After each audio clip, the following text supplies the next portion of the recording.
This is another 419 Grind exclusive. OmniBeats.com.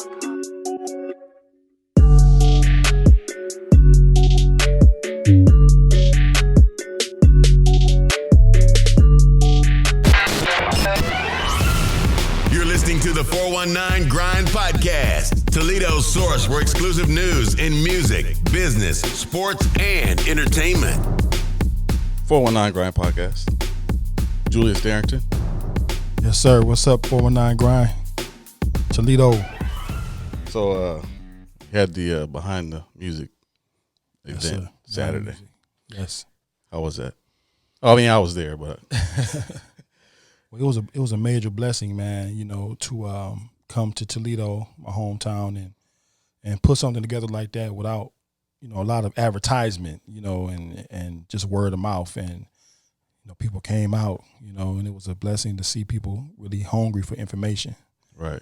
And that's why I did it. You know, I wanted to see who was hungry. And it was a packed room, you know, it was a packed, you know, venue for what I expected. And I was happy about it. So, what made you come up with the idea to do something like this? Well, to keep it 100 with you, man, you know, I come to a point in my career where I start to see things and make things make sense. And one thing I know is, like, don't try to get on. You know what I'm saying? Don't try to chase people down and try to, quote unquote, get on. You know, create something that's of value and people will come to you. Right. Know? So my idea for this new decade is, like, you know, the last decade I wanted to get on. You know, I wanted to get in the industry. I wanted to work with superstars and stuff like that. And I did that already. So it's like, now, do I keep doing that, or do I stay right there, or do I just go ahead and keep moving? So I want to move forward to create a platform for other people to share their stories and break bread and give knowledge. You know, so that's the idea.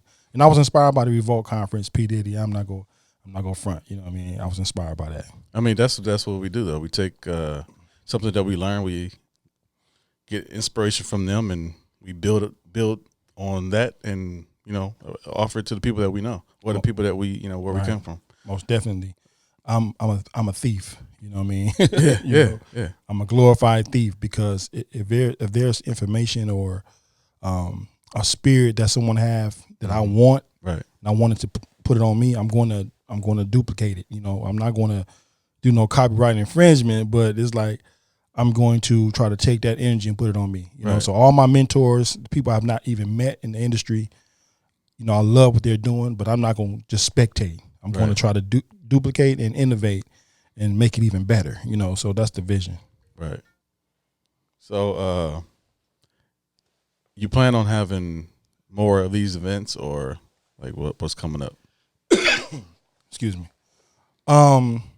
Yeah, I definitely want to build the platform, you know, to a national platform. Right. So it only made sense for me to start it, you know, back home. Honestly, I did a workshop in Toledo 2 to 3 years ago. It was successful, yeah. You know, but I didn't brand it Behind the Music. You know, it was just a workshop. Right. So I just really wanted to start it off home and build it up, man. And, you know, have an award show, have a hip hop summit, have a Grammy themed event, you know, where Grammy nominees and Grammy winners come and break bread with artists and producers and aspiring managers and executives. So I wanted to just create a platform. There's no rules to it. It's just a platform to bring everybody together, the major to the independent. Because, to be honest, like, there's nobody else doing that. Right. Like, we have people that leave from here and they just leave.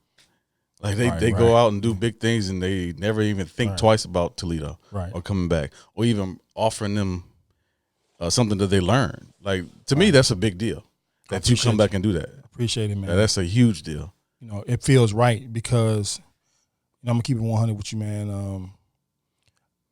Being in these rooms I'm in, I feel the need to reach back to people that came from where I'm from, right, and try to get them in those rooms. But I can't just do it like that. Yeah. People have to work their way to get in certain rooms.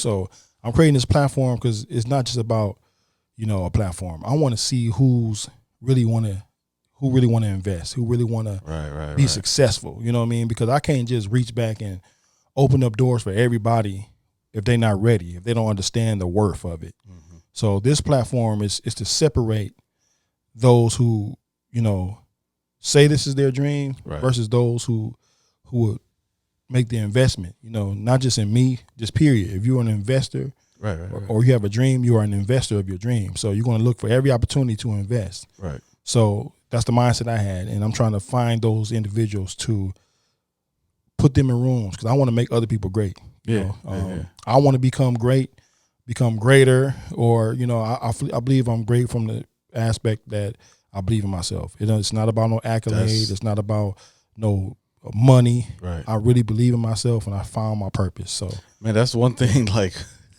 when you think about like back in the day, like you look at people like, man, this dude is crazy. like Wani, he is crazy. Like Juice is crazy. Right. That's what people think though. Like for real, like this dude is crazy. Like he think he's really gonna go to California and work with R. Kelly. Yeah. People used to say that. Oh yeah.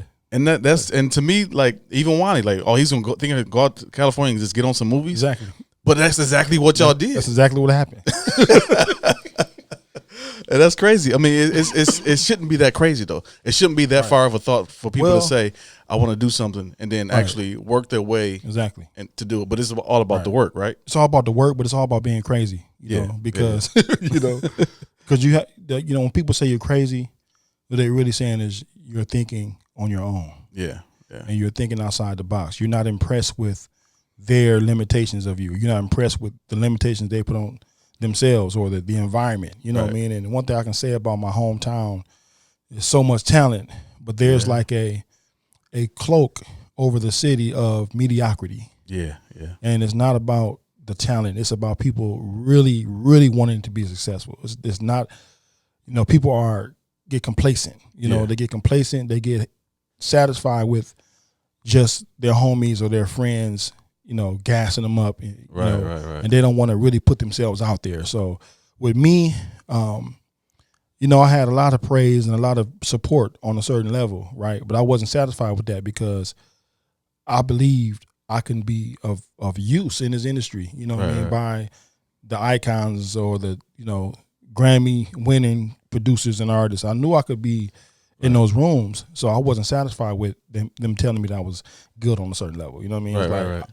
I'm not satisfied. I'm still not satisfied. I mean, you can't be like when you think about the greatest people, like when you think about Michael Jordan, think about Kobe. Exactly. They were never satisfied. Kobe was never satisfied that people say, "Oh, he's just as good as Jordan." No, I'm not satisfied with that. Definitely not. Just like MJ. Right. Oh, now you're better than Magic and Bird. Right. No, I'm not satisfied with that. I want to win 6 rings. And 6. Win 9 scoring titles. And win championships and never lose in the finals. Exactly. And that's, you got to have a standard of excellence and you got to have a value system, and I've been blessed to find a value system early, what I mean? Because I don't lie, you know what I'm saying? Right. I don't feel comfortable lying. So when I told myself, in the mirror what I was going to do and the industry I was going to be in and how I was going to do it, I know I can't lie to myself. You know what I mean? Yeah. I really believed it. I'm not a person who want to just try to impress people and stuff like that. I really want to put myself out there. You know what I mean? If I put myself out there and fail, it's just a learning curve. You know what I mean? It's like, I don't believe in failure. It's just learning. Right. So I'm really trying to build to bring like-minded people in my space. Yeah. And that's what I Am Me and Behind the Music is about. Because I was the one paying to go to conferences back in the day. I was going to Atlanta. I was going to New York, and I wasn't paying $50. I was paying $250. Right, I bet. You know what I'm saying? And they threw a hotel room in there, but it was all good. Like a little $75 hotel room. Right. But I was thirsty and hungry, and I'm still hungry. Yeah, you know what I mean? I still go to conferences. I just went to the Revolt conference, 2 days. you know. And I want to give a shout out to my man Kevin Shine out in Atlanta, Writing Sessions of America. You know, I've been to his conferences a few times. And I've been involved in his conferences. I helped him. Right. You know what I'm saying? And he has a great platform around the world, around the country for sure, called Writing Sessions of America. And I believe that, you know, if he can do it and these other guys, P. Diddy can do it, I can create something for people too, because I have something to serve. And there's never enough, you know, information. Right. I want to say that the way this thing was put together, like Saturday, it was so like well put together. I know you did this, I know you had a team, but it wasn't. Definitely. I mean, but I'm just idea. Right. From your experiences though. Exactly. You went to all these, that's what it takes though. Yeah. Going to different stuff and learning. Yeah. And then being able to produce this platform yourself. Right. And it was so impressive. I appreciate you, man. Just I'm not saying this because, you know, I know you, but I'm just saying like, cause I've been to conferences out of town in New York and Florida and Atlanta. Mm-hmm.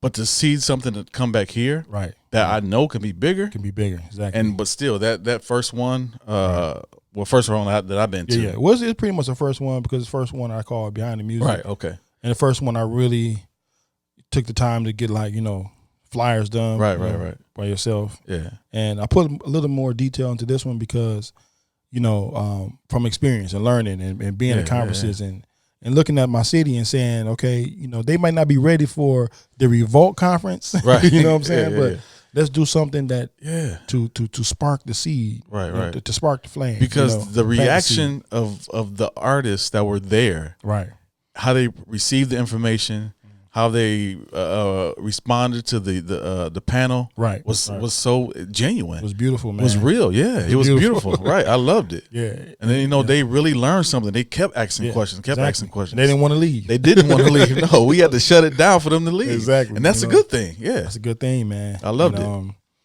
I said, I just want to get better. You know, Toledo is always going to be circled on my map. You know what I mean?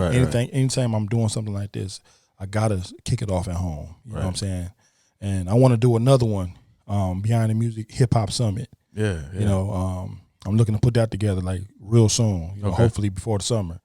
And you know, I want to get more people involved. It's not going to be me the face of this one. You know, I want to kick this one off as me as the face because you know it's my idea. You know what I mean? But I want to build it out. You know, make it less about me and more about the platform. So right. I hope people come out and support it. So let me ask you something. Who in Toledo, as an artist, do you think has every part of the package when it comes to being a nationally recognized artist or musician? Rocky Duh, man. Now, what makes you say that? I mean, I agree. What makes you say that? His spirit. Right. You know, I like his spirit. I like his attention to detail. You know, I like his humility. Yeah. And he really thinks he's not a local thinker. Right now, he's still living here, but he's not a local thinker, and I want to see him be successful, you know. Yeah. And in this decade, I told myself, and I'm not going to just push artists or open up doors for artists and producers that sign to me. Right. You know what I'm saying? Right. Because I don't need to do that. You know, I want everybody can be great, you know. So I just recently made a post on my Instagram and told people like, you know, you guys should sign this guy. I have a lot of labels following me, a lot of A&Rs following me. I just made a post. You know, we don't have no contract or nothing. You know what I'm saying? Right, yeah. You know, just somebody from my hometown that I think got the right spirit to be successful. It's not about rapping. Right. You know what I'm saying? Like, yes, he can rap, you know, but there's a lot of people can rap. You know, I really think he has a special talent to rap. But that's not the hook for me. The hook is the ability to rap and the ability to really try to be a businessman behind it. Yeah. You know, that's what I like to see. I like to see people try to brand themselves. I like to see people with the T-shirts and, you know, really trying to monetize their brand, even on a smaller level.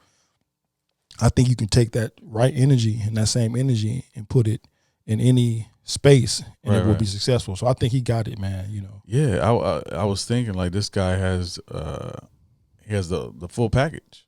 Yeah, definitely. I mean, when it comes to the music, I haven't seen him perform. I've seen him perform live. Okay. Yeah, I've seen him perform live. And I want to see him perform in face to face. Yeah, you got to see it. Yeah, but because if he got that, then he really he knows how to put on the show. He knows how to entertain. Right. Well, and I think he has like because we had a conversation, me and Rocky, at the show, right, about like people are afraid to brand themselves, like something like this, exactly, right, stickers, branding, T-shirts, exactly, anything, just to get your brand out there. Exactly. I mean, this guy. I'm gonna let him tell the story. When I do his interview. Yeah, like I said, I'm honest, and there's a lot of artists in Toledo that got it. Right. But I'm specifically saying him, not just because he participated in the behind the music. Right. But it's how he participated. It's what I saw and what I heard and the energy. Right. This is about energy. It's not about talent. Right. Because it's about energy. You knew him before this event. Exactly. And I seen the growth. That's what I like to see. I like to see not just people grow as artists, but people grow as women and men. Yeah. You know what I'm saying? Yeah. And I think that he's taking a very masculine approach to his music, so yeah. Hey, I'm trying not to say what I want to say because I want him to tell the story. Oh yeah. And it's just I'm so impressed from where because I had an interview with him before years ago, right, and it's just to see him go from here to here, right, exactly. It's so impressive, exactly, and he's still in Toledo doing all this, exactly, and it's and his next step is getting out, right. You know what I mean? Right. And like I told him straight up, like the next step is bigger. It's bigger than this, and not to try to say Toledo's not big, but it's not.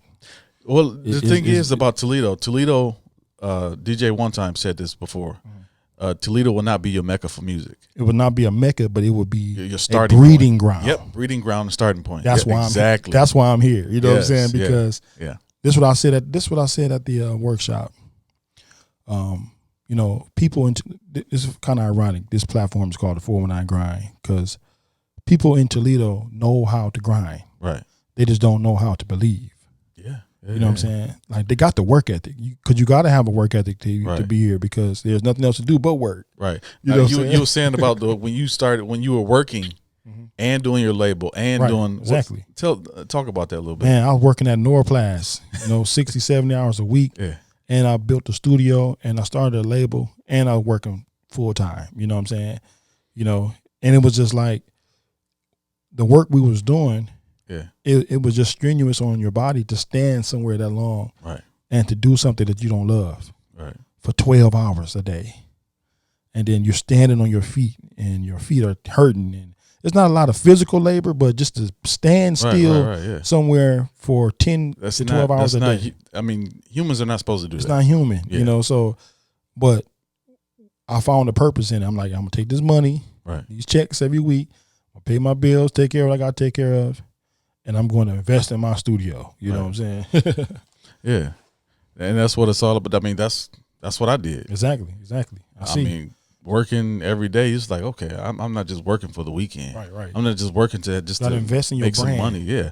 I want to invest in my brand and expand what I do and what I know and offer it to other people. Exactly. And it's like people in Toledo, they already got the work ethic. So when they go to places like LA, you already have an advantage. You know what I mean? Because a lot of people in LA, they don't know the car industry that we had to survive in the 10 below zero weathers we had to weather that we had to go out and peel the snow off the hood of the car, you know what I mean, just to get to work, you know what I mean, and wasn't no calling off because it was snow. Right. It can be a level 3 snow emergency and we got to go to work. Yeah. You know what I'm saying? These factories didn't care. Right. And we had to do that to eat. So taking that work ethic to a place like LA, really would benefit.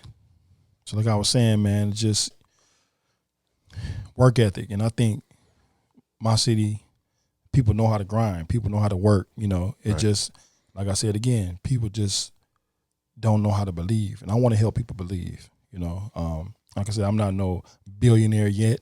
You know what I mean? I'm not, I'm not the LA Reid of this generation yet, But I think I've done enough for people to at least say I believe. Right. You know what I mean? And that's all I want to do, man. Just help people believe. Yeah. And that's what the result of that event was Saturday. It was like, exactly. You can see it. You can see the reaction of them, saying, okay, well, this, it looks easy now. Possible. Yeah, it's possible now. I'm not going to say easy, but now it looks possible for me to do that. Exactly. It's possible. Coming from and going to, right. Going to LA, and then now you're working with major artists. Exactly. Like R. Kelly. Right. It's just, just about building brick by brick, but having a belief system behind it. It's like, if you don't have a belief system or a core value system behind what you're building, you're building something with no foundation. You know what I'm saying? You're building something with that the wind will blow. You know what I'm saying? Yeah. And I could have listened to doubters, you know what I mean? Yeah. But I'm like stubborn. I don't listen to nobody. Right. I don't take advice. You know what I mean? But if it's good advice, I'm gonna take it. You know what I mean? But if it's like something that's against what I'm trying to do, I'm not gonna listen. You know what I mean? Right. And I think people gotta really start being that way. Just believe in what you're doing. Build the bricks of what you're doing. Build it brick by brick, and don't think that you're not good enough. Yeah. You know what I mean? Don't think that you're not worthy. Don't think that 5 years from now your whole life can be different, or a year from now. You know what I'm saying? Yeah. So how long you been in LA? It's about going on 5 years. That's insane, man. Going on 5 years. That's insane. When you think about it, you went from having artists here that you basically discovered. Exactly. Right. Then going out to California and working with R. Kelly. Yeah, so how did that even happen? Well, the R. Kelly situation happened.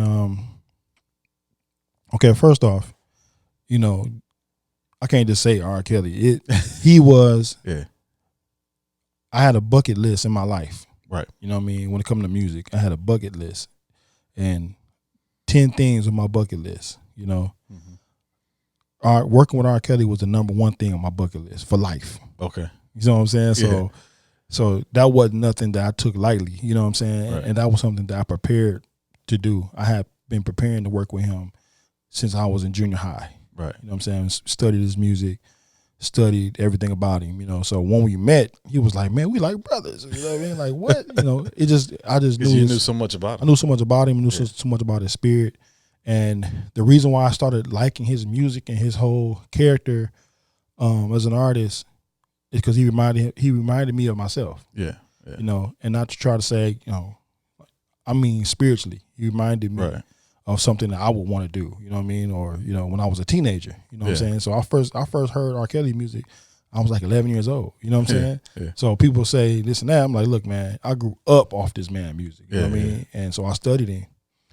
So how it happened was, I was at Universal Studios, and I studied his music so much, I knew all the players around him, Yeah.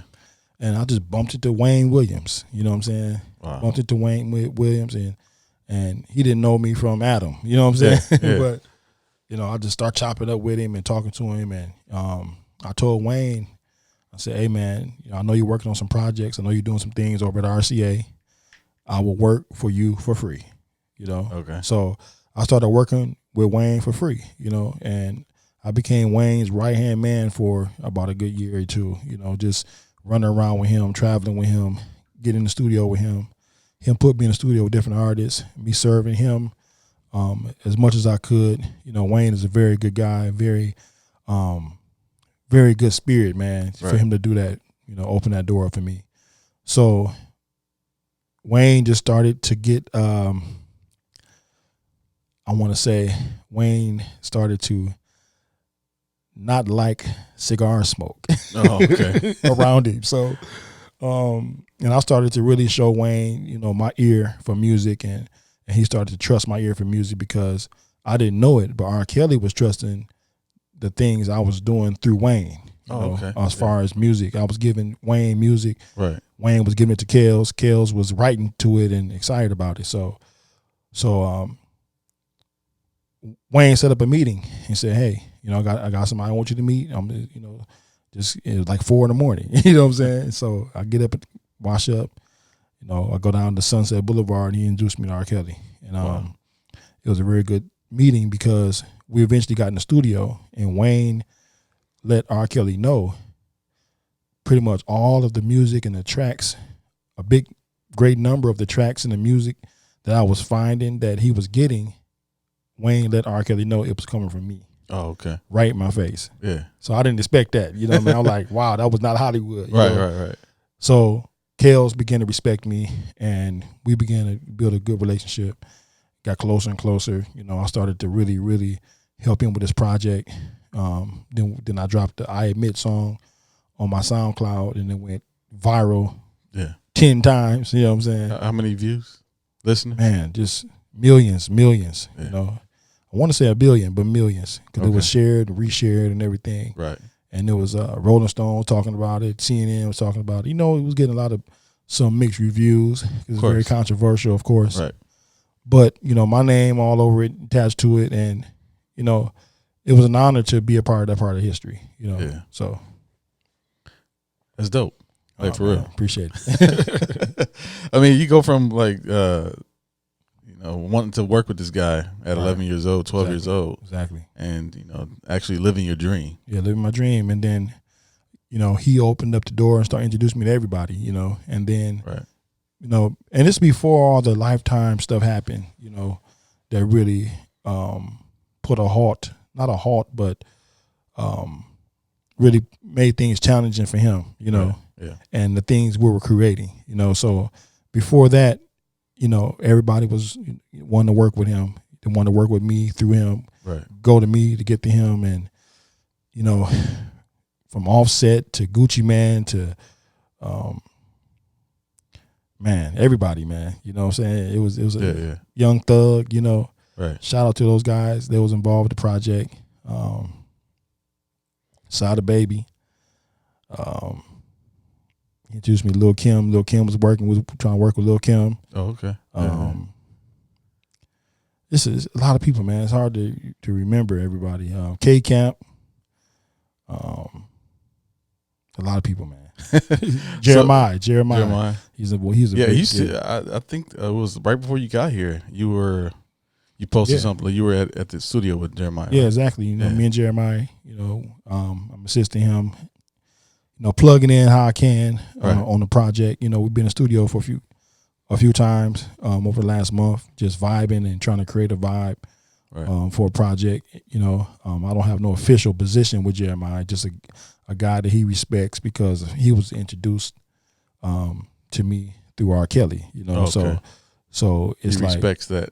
Yeah, he respects the ear and you know the energy. So it's been an honor just being in the studio with him. He's very creative. He's very dope. He had me in the studio a couple weeks ago, helping out with YK Osiris, Def Jam artist. Yeah, and I'm in there helping him out. You know, like I said, it's just a good vibe. Ain't nobody trying to pull out no contracts and nothing like that. You know, we just vibing and being creative. You know what I mean? So, and I just appreciate the momentum. And even recently, I just signed on with Iman Shumpert.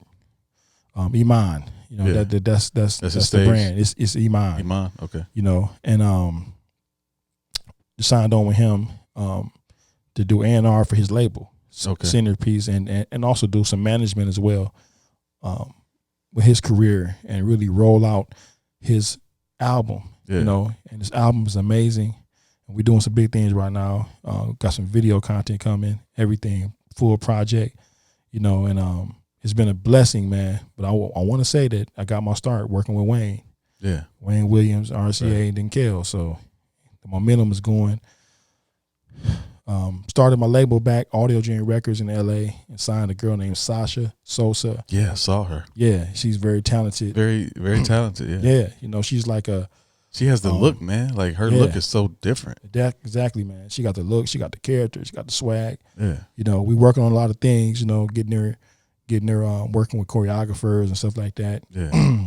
You know, she's very humble too, and I think she's a superstar in the making. You know. Right. I started my label back. I signed her. You know, I hired a whole staff to help run the label. Okay. And it's been exciting so far. You know what I mean? And big shout out to Timothy Bloom too. Timothy Bloom, 2-time Grammy winner. He's been a major part of what I'm doing. I've been a major part. So he's part of the team? Well, he's a producer, and he's definitely a part of the team because he's producing. You know what I mean? Right. He's allowing us to utilize his genius, as far as helping develop her sound. So he's like a brother of mine. Okay. So big shout out to him. If you've never heard of Timothy Bloom, he's like the prince of our time. Yeah. You know what I mean? He's that great. He is. So check him out. So are you working with any of the artists that you started with the original form of Audio Dream, like Iman Kidan? Iman Kidan has become more than the artist I work with in my life. She's definitely my family. Yeah. She flew out from Vegas to be a part of the Behind the Music workshop. You know what I'm saying? Right. She's coming out. She's been out to LA, hung out with me in LA, been in the studio with her. And she's getting back into, doing her music thing, and I'm just here for her. You know what I'm saying? I'm here for her. I'm blessed and honored to give her first start, put out her first project, put her on her first tour, everything. So, the artists that I started off working with, 2 of them, they're my family now. You know what I'm saying? Yeah. It's not like no contracts, nothing. They've grown past that. And I was just like, we do business together, of course, but I want to see them win. You know what I mean? So that's the business model. It's no business model. It's family. Right. So, Yeah. So yeah. So what's next for Julius Darrington and the Darrington Group? Well, it's a lot, man. I didn't even get to mention King Los. Man, King Los. Yeah. Wait a minute. Let me ask you something about King Los. I know he was on the Netflix. Rhythm and Flow. Rhythm and Flow. Yeah. So put that together. Yeah. Yeah. How did that come about? Well, they reached out to him. And he brought me along to help facilitate some of the business involved. Right.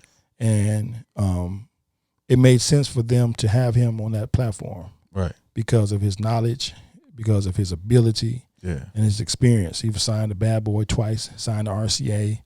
He's worked with some of the best ever. And he's been considered one of the best lyricists of all time. Okay. You know what I'm saying? From the Kendricks to the J. Cole's, everybody. Yeah. Eminem, they know what's up. Right. You know what I mean? So it's like I think right now it's time for the world to see him. He was just on Nick Cannon's Wildin' Out show. Yeah. So people starting to see his face now. Right. Netflix Rhythm and Flow. He killed the BET Cypher. This is all in the last year. So this year I think it's time for the world to really appreciate and see him on a global scale as not just an artist but a teacher of the culture. Right. So does he have a project coming out soon? Definitely has multiple projects. Okay. So I don't, we don't have no release dates yet. You know what I mean? When I go back to LA, we're gonna talk about that. But he records multiple projects a week. You know, he's one of those type of artists, man. He's really a great. You know what I mean? It's just time. I just think it's time for the world to see him. Yeah. That's as much as I can say. Right. Okay. Well, I'm looking forward to everybody, especially Iman, because I've been a fan of his as far as basketball. Exactly. Well, and we're not going to even get into those discussions. Well, as far as, look, I'm going to be the first one to say he is the first artist that played in NBA. What do you mean by that? He's the first artist. He's not a rapper. He can rap. Okay. We got some of these guys, but he's an artist. Yeah. So this is not going to be a basketball player rapping situation. Yeah. He's not gonna be like Dame Dollar. That's not even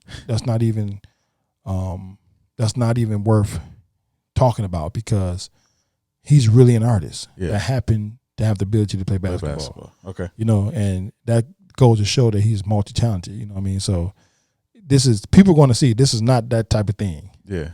I feel you.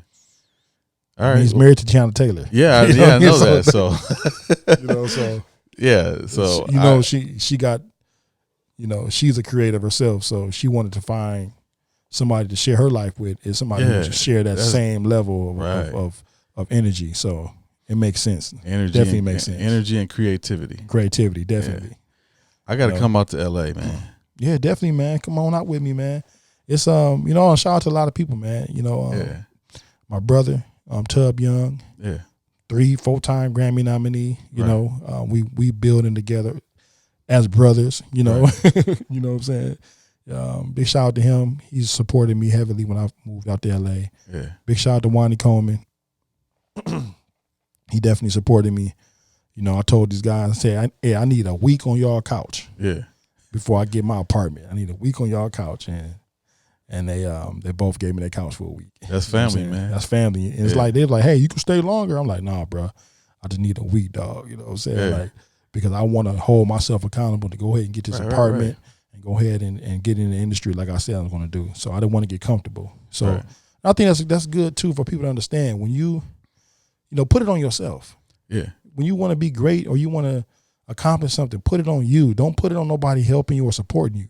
Don't put it on them. You know what I'm saying? Now, if you get certain things that happen along the way, that's an asset to your journey. That's a blessing. Yeah. But don't put it on nobody else. Don't say, hey, you're my brother, you're my cousin, so you need to do this for me. Or you're supposed to do this. You're supposed to do this. No, don't do that, because when you put it on you, you hold yourself accountable. Yeah. You know what I mean? Right. And you when you hold yourself accountable, you become strong and you become more creative and more innovative because you know you got to figure it out. Right. It's not on nobody else. You know what I mean? So I could have definitely moved out to LA and stayed with family, for months and months at a time. Right. But I did not. I moved out to LA with a book bag, and I stayed with a couple of people for like 2 weeks, and that was it.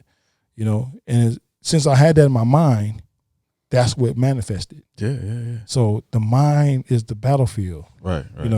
It's all in the mind. Once you make your mind up that it is what it is, it's going to be what it's going to be, it's going to be that. Right. And it's like when you make these goals, and you write them down or have them exactly in a memo. It's like you're looking at that. If you don't set these goals, you just wander about and doing whatever, right? Just wander around aimlessly trying to figure it out, but not really trying to figure it out. Right. So last thing I want to say too, man, is what's next for me. Definitely want to build my label. Right. Definitely want to build my label. Definitely want to build the artists I have signed to my label. Definitely want to build out the IME, Independent Music Entertainment, behind the music platform globally. I got a couple of tech ideas I'm trying to get into with some partners. I got a PR firm called Spotlight PR in LA. Okay. Build that out. Got a magazine I'm working on, called Poppin' Magazine. Yeah. I got a team involved with that. So I just want to be a serial entrepreneur, but do things that make sense for me. Yeah. Do things that I love, and that's going to serve a purpose, So that's what's next for me. I'm just going to keep it going, keep it moving. Put this Iman project out this year, put Los project out this year, and see what happens, and keep developing and my artist Sasha Sosa, and start releasing content on her. Okay, real soon. Right, and we're looking forward to the Behind the Music Part 2. Yeah, Behind the Music Part 2, Behind the Music Hip Hop Summit. Yeah, hosted by King Los, and I want to do that in Toledo. You know what I'm saying? I want to kick that off. Then we will go to Toledo, to go to Columbus. Then we go to New York. Okay. So I'm putting that together. I ain't got no dates yet, but Los definitely want to do it. You know what I mean? I've been telling him about my city. I'm like, bro, I got talent in my city, bro. You got to come see about them. Definitely. You know, man, put it together. So, that's next for what I'm want to do for my city. Okay. So that was Julius Darrington on the 419 Grind podcast. Yes, sir. I'll be out in LA. I don't know when, whatever, but I'm gonna make it out. Come on out here, man. Yeah. You can fly cheap, fly Spirit if you got to. Like, it's all good. No, I can fly Delta, man. I'm good. Okay, all right. It's all good. All right. So you can listen to this on Apple Podcast, iHeartRadio, or Spotify. Bye.